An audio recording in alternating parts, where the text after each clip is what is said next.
ഇത് നമ്മൾ കഴിഞ്ഞ ദിവസം എടുത്തു വെച്ച കൊക്കോയുടെ കായാണ്. ഇത് ഉണക്കാൻ വെച്ചിരുന്നു. അത് കഴിഞ്ഞിപ്പോൾ എടുത്ത് ഞാനൊന്ന് വറുക്കുകയാണ് ചീനച്ചട്ടിയിലിട്ടിട്ട്. ഇതൊന്ന് പൊട്ടി വരുന്നൊരു പരുവാകും. അന്നേരം കയ്യിൽ വെച്ച് നോക്കുമ്പോഴത്തേന് കപ്പലിൻ്റെ തൊലി ഇളകുന്ന പോലെ ഇതിൻ്റെ പുറം തോട് ഇളകി വരും. ഇതിലൊരു ചെറിയ സിമെൻറ്റിൻ്റെ കൂട്ട് എനിക്ക് തോന്നുന്നുണ്ട്. ഇത് നമ്മൾ സിമെൻറ്റ് തറയിലല്ലേ ഇട്ടേ, അതാവാം. പിന്നെ ഞാനിത് 2 കായ എടുത്തിട്ടുണ്ട് കേട്ടോ. കൂടെ തന്നെ ഞാൻ ഒരു 2.5 ലിറ്റർ പാല് സൈഡിൽ വെച്ചിട്ടുണ്ട്. എനിക്ക് പാല് കുടിക്കുക ഇഷ്ടമല്ല, അതുകൊണ്ട് പാല് ചിലവാകുന്നില്ല. അതിനുശേഷം ഇതിലേക്ക് തിളച്ച് കഴിഞ്ഞപ്പോഴത്തേക്ക് ഒരു അരമുറി നാരങ്ങ നീരൊഴിച്ചു. ഇതിവിടെ ഉണ്ടായ നാരങ്ങ അരമുറി ഒഴിച്ചിട്ടും മാറ്റമൊന്നും ഇല്ലയെന്ന് തോന്നിയപ്പോൾ ഞാൻ എന്ത് ചെയ്തെന്ന് വെച്ച് കഴിഞ്ഞാൽ ഇതിൻ്റെ ബാലൻസ് ഇരുന്ന ഒരു അരമുറിയും കൂടെ ഇതിനകത്തേക്ക് പിഴിഞ്ഞ് ചേർത്തു. എന്താ ഉണ്ടാക്കുന്നതെന്ന് നിങ്ങളും വിചാരിക്കുന്നുണ്ടാവും അല്ലേ? ഇത് ഞാൻ ഉദ്ദേശിച്ചത് ഒരു കേക്കാണ്. പക്ഷേ വരുന്നത് എന്താണെന്ന് നിങ്ങൾ നോക്കിക്കോളും. പുതിയൊരു റിസൾട്ടാണ് വരുന്നത്. മേ ബി യൂട്യൂബിൽ തന്നെ ആരും ഇട്ടിട്ടുണ്ടാവത്തില്ല ഇങ്ങനൊരു സാധനം. അടുത്ത മുറിയും കൂടെ ഞാനിത് പിഴിഞ്ഞൊഴിച്ചു.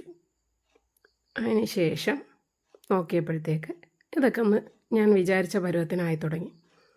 പിന്നെ ഞാൻ ഇതിലേക്ക് പഞ്ചസാര ആഡ് ചെയ്തു. ഇവിടെ എനിക്ക് ചെറുതായിട്ടൊന്ന് പാളി. ചെറിയ മിസ്റ്റേക്കുകളൊക്കെ ചിലതിന് നല്ലതാണെന്ന് പറയില്ലേ. ഇതിച്ചിരി കൂടിപ്പോയോ എന്ന് എനിക്കൊരു ഡൗട്ട് പഞ്ചസാര. പിന്നെ ഇതിവിടെ ഒന്ന് വറ്റട്ടെന്ന് വിചാരിച്ചു. ഞാനപ്പോഴത്തേക്ക് ആ ചീനച്ചട്ടി കിടന്ന് കൊക്കോയുടെ കുരുവെല്ലാം പറക്കിയെടുത്ത് തോലെടുക്കാൻ തുടങ്ങി. ഇത് സത്യത്തിൽ ഇത്രയും പാടൊന്നുമില്ല. ഒരു വിരൽ കൊണ്ട് ഞെക്കിയാൽ തന്നെ അതിൻ്റെ തോടെല്ലാം പൊളിഞ്ഞു വരും. എനിക്കിതിൻ്റെ മണവും ഭയങ്കര ഇഷ്ടമാണ്. ഇതിൻ്റെയും കാപ്പിപ്പൊടിയുടെയൊക്കെ മണം എനിക്ക് ഭയങ്കര ഇഷ്ടമാണ്. ഇങ്ങനെ കിട്ടും തോടിളക്കിയ കൊക്കോയുടെ കുരു. നിങ്ങൾ ആരെങ്കിലും കണ്ടിട്ടുണ്ടോ ഇത്? ഇങ്ങനെ ഉണ്ടാക്കിയിട്ടുണ്ടോ? മണത്ത് നോക്കുന്ന എനിക്ക് ഈ മണം ഇഷ്ടം ഉണ്ടായിട്ടാണ് കേട്ടോ. ഇതിനിടയിൽ കൂടെ തന്നെ ഞാൻ ആ പാലിനകത്തേക്ക് ഇച്ചിരി നെയ്യ് ഒഴിച്ചു. ഒന്ന് ഇളക്കിയിട്ട് വന്നു. ഇത്ര എനിക്ക് കിട്ടിയേക്കുന്നത്. ഇളക്കി കഴിഞ്ഞപ്പം അതിനെ ഒന്ന് പൊടിച്ചെടുത്തു. പിന്നെ വന്ന് നോക്കിയപ്പോഴത്തേക്ക് ഇത് വറ്റിയിട്ടുണ്ട്. കുറച്ചുകൂടെ നെയ്യ് ഒഴിച്ച് ഞാനൊന്ന് ഇളക്കി വിട്ടു.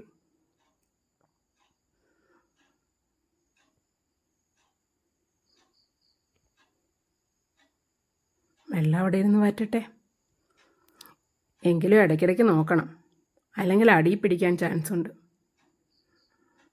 അടി പിടിച്ച് കരിഞ്ഞു കഴിഞ്ഞാൽ കൊള്ളില്ല. ഇതിൽ വെള്ളം ഒരുവിധം വറ്റി കഴിഞ്ഞപ്പോഴത്തേക്ക് നമ്മുടെ കേക്കിൻ്റെ ഒരു ട്രേ ഇരിപ്പുണ്ടായിരുന്നു. അതിലേക്ക് ഇതങ്ങ് നിരത്തി വെച്ചു ഞാൻ. അതിനുശേഷം ഡബിൾ ബോയിലിംഗ് മെത്തേഡിനായിട്ട് ഞാൻ ഒരു ചീനച്ചട്ടിയിലേക്ക് വെള്ളം വെച്ചു. പിന്നെ കൊക്കോ പൗഡറിൻ്റെ കൂടെ തന്നെ കുറച്ച് മിൽക്ക് പൗഡറും പഞ്ചസാരയും ഇട്ടു. ഇതിന് മുകളിലേക്ക് ആ ഡബിൾ ബോയിലിങ്ങിന് വെച്ചതിനകത്തേക്ക് ഒരു ചീനച്ചട്ടി വെച്ചിട്ട് അതിൽ ബട്ടർ ഒഴിച്ചിട്ട് ഈ പൗഡർ അതിനകത്തേക്ക് ഇട്ടു. ഈ മിക്സിയിൽ നിന്ന് എടുത്ത് പിന്നെ അതൊന്ന് മിക്സ് ചെയ്തു. എനിക്ക് ചെറുതായിട്ട് ഇവിടെയൊക്കെ ഒന്ന് പാളിപ്പോയോന്ന് ഡൗട്ടുണ്ട്. എങ്കിലും അതിങ്ങ് എടുത്തു അടുപ്പിൽ നിന്ന്. ആ ടേസ്റ്റ് വൈസ് നോക്കുമ്പോൾ ഒരു 70% എബോ കൊക്കോയുടെ ടേസ്റ്റ് വരുന്നു. അപ്പം മധുരം കുറവെന്ന് തോന്നിയപ്പം ഞാൻ ഈ ട്രേ ഇങ്ങ് ഫ്രീസറിൽ വെച്ച് നിന്ന് എടുത്തു. ഇനി അടുത്ത കണ്ടുപിടുത്തം നടക്കാൻ പോവാണ് ഇവിടെ. ഞാൻ ഇത് രണ്ടുപേരും കൂടെ വെച്ച് ഒന്ന് ടേസ്റ്റ് ചെയ്ത് നോക്കി. കാരണം ആ മിൽക്ക് വെച്ചുണ്ടാക്കിയതിൽ മധുരം കൂടുതലാണ്, കൊക്കോയ്ക്ക് മധുരം കുറവും. രണ്ടും കൂടെ ചേരുന്നുണ്ട്. ഞാനങ്ങനെ അത് രണ്ടും കൂടെ ഉരുട്ടി വെച്ചു. അകമേ ആ മിൽക്ക് കൊണ്ടുള്ളതും പുറമേ കൊക്കോയും കവർ ചെയ്തു. എന്നിട്ട് ഉരുട്ടി ഇത് ഞാൻ പിന്നെ കുറച്ച് സമയം ഫ്രിഡ്ജിൽ റെസ്റ്റ് ചെയ്യാനായിട്ട് വെച്ചിരുന്നു. ടേസ്റ്റ് വൈസ് എനിക്ക് കുറേ ഇഷ്ടപ്പെട്ടു. എനിക്ക് പേഴ്സണലി ഈ ടേസ്റ്റ് ഇഷ്ടമാണ്. ഈ ചോക്ലേറ്റിൻ്റെ ടേസ്റ്റ് എനിക്ക് വേറെ എവിടെയും കിട്ടിയിട്ടില്ല. കാരണം ഇത് ഞാൻ ഉണ്ടാക്കുന്നതല്ലേ, അതാവാം. പിന്നെ നിങ്ങൾക്ക് ഇതിൻ്റെ ടേസ്റ്റ് എന്തെന്ന് എനിക്ക് പറഞ്ഞു തരാനായിട്ട് അറിയില്ല. പക്ഷെ മേ ബി നിങ്ങൾക്ക് ഞാൻ ഈ രുചിക്കുന്ന കാണുമ്പോഴത്തേക്കും മനസ്സിലാവാം. ഇത് അവസാനത്തെ നിമിഷം എല്ലാം വടിച്ചെടുക്കുന്ന സമയത്ത് നടക്കുന്ന കാര്യങ്ങളാണ്.